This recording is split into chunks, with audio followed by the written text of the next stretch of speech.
Hey guys, it's Jen and welcome back. So many of you know I am a woman in long-term recovery. I'm also a CARC, a CRPA, a Rape Crisis Counselor, and a Narcan trainer. If you look at my description box down below, you will find a video that tells you what all that gibberish means, all those initials that are behind my name.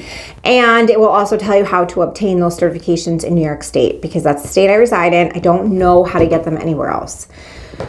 Also, you will find my link tree, which holds all my social media, my merchandise, Patreon, TikTok, Facebook, all of it. I'm trying to remember all of them. There's so many. And all that good stuff. You will also find the Amazon wish list that I have for my go bags, which is what I help people in my local community who are, just struggling, home from incarceration, all that. If you've been here, you know all about it. And I also have a harm reduction wish list, which is available by request only. I have a Father's Day wish list up. It has like literally 2 items left on it. If someone could just grab those, that'd be cool. If not, I'll get them myself. No biggie. So I have not recorded in a few days, and I have not. Tomorrow will be a week. I'm recording this on Tuesday. When you guys see this tomorrow on Wednesday, it will be a week since I put a video up.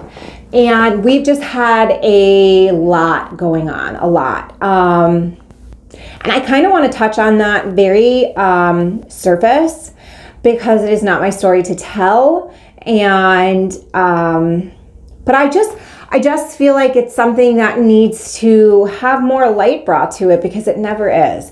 And what I'm referring to is Jared's been struggling lately and his mental health has not been where it is supposed to be. I think the simple fact of, having his oral surgery and having to go through that's very damaging to one's ego and self-esteem. And then I think just all the things that are happening, and all of a sudden I'm super busy. I've always been super busy, but now I'm like super busy. And he's a man and he's not very good with his words. And by not being very good with his words, I mean his emotional words, because he's damn good with his words. I mean, he's better at words than me sometimes. And sometimes I'm like, what's that mean? But, I feel like as a society and as women of a society, in the society, or however you want to say that, we are more apt to express ourselves and explain how we feel and why we feel the way we feel and what we feel is making us feel that way, right? Well, men, especially manly men like Jared, he's a freaking lumberjack, for crying out loud.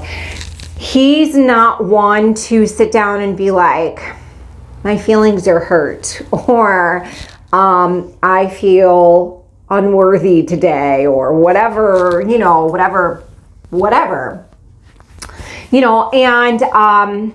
Instead, he just holds it all in until he actually just starts to shut down.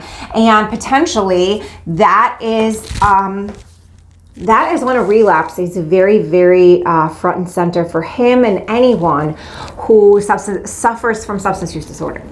So he's been having a hard time, and we've been discussing a lot of things, like maybe something like Vivitrol is a way for him to go, or maybe he needs to be in talk therapy with someone that he feels comfortable with and that he feels safe and secure with, that's not his wife. And as a partner, supporting someone who is struggling is also a very difficult task, because now I have to be super, you can come up here, baby, come on.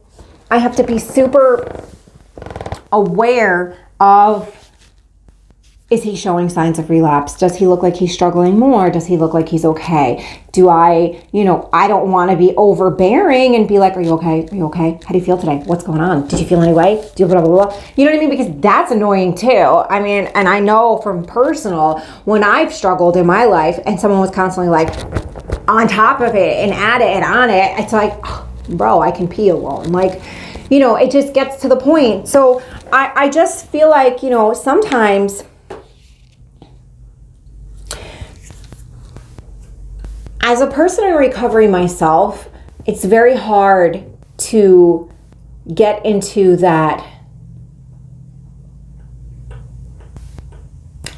I don't want to say safe space, But in a sense, it's a safe space, not in the fact that you're like, in a padded room, safe space type of thing, but mentally get to that safe place where you can say, like, okay, I can be around people drinking. I can be around people, smoking weed, if that is a vice for you. Or, I can be around people, having adult-like jokes and conversation because I'm at a safe place in my recovery.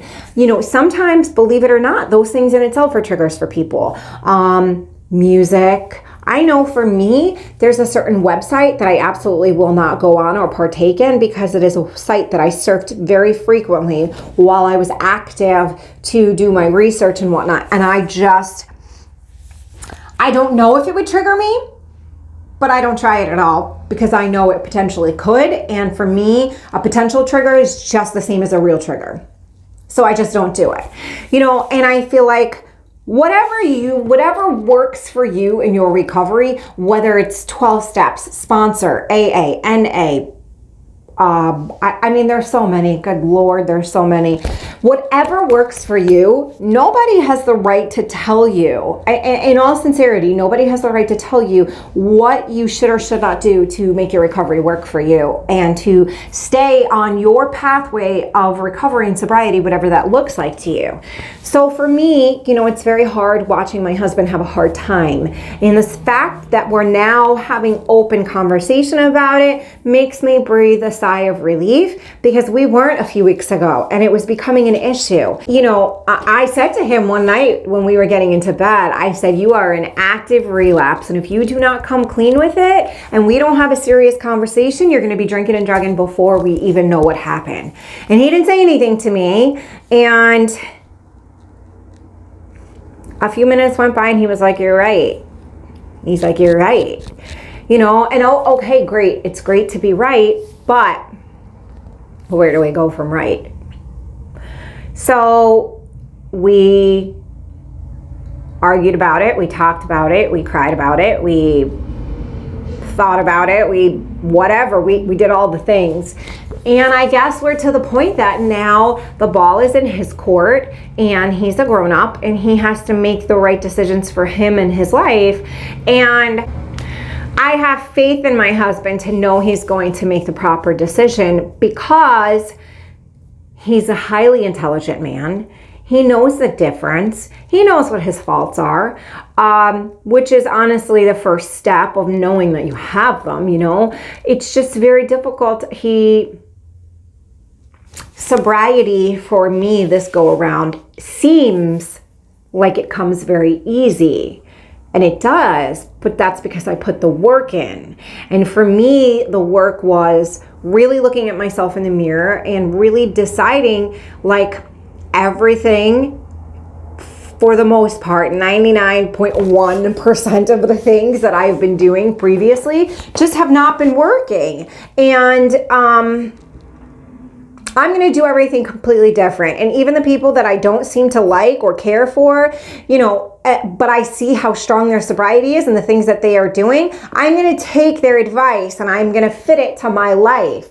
And that's what I did. And I listened to everyone's spiel. I did the AA, NA meetings. I got a sponsor. I worked the steps to the best of my ability.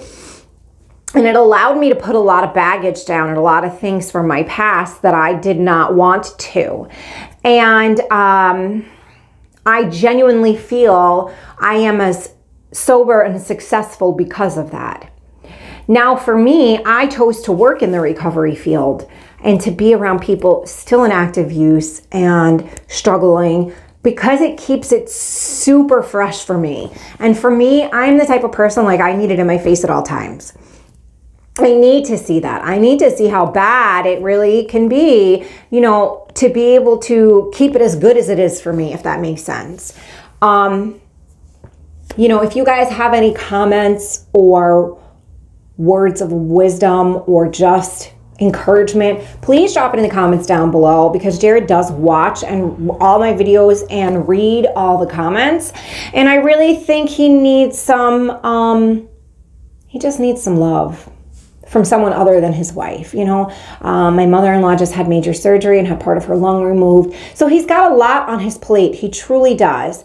And I just want him to see his worth, that he's worth more than giving up and giving in. And I just want him to see that he's loved by others than me and his family and close friends, you know? It's very hard to be in this position.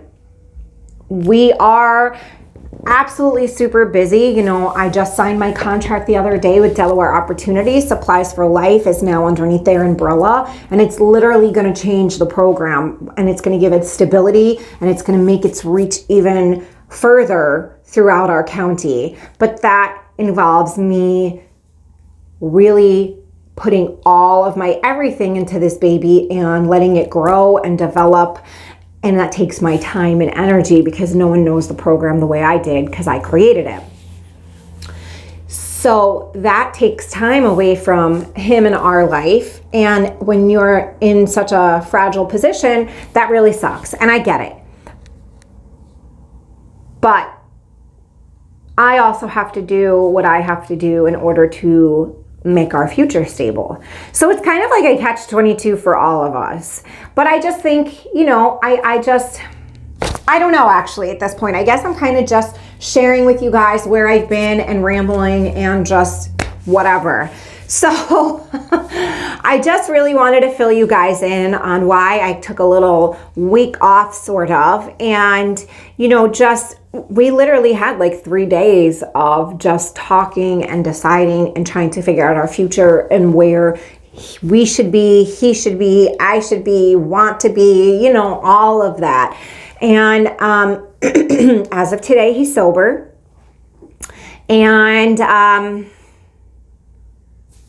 you know, I'm proud of him for not just throwing his hat in, because it's so easy when your mental health is poor to just say fuck it. And I feel like we just don't make a big enough deal about men's mental health. I feel like we kind of just push it under the rug and say, oh, well, he's a man's man, so it's okay. And usually those are the men that need it the most, because they have a hard time expressing themselves, because the only emotion they've had their entire life is anger and mad and rage and all of that, you know. And that's very typical for my husband and my husband's family, men-wise.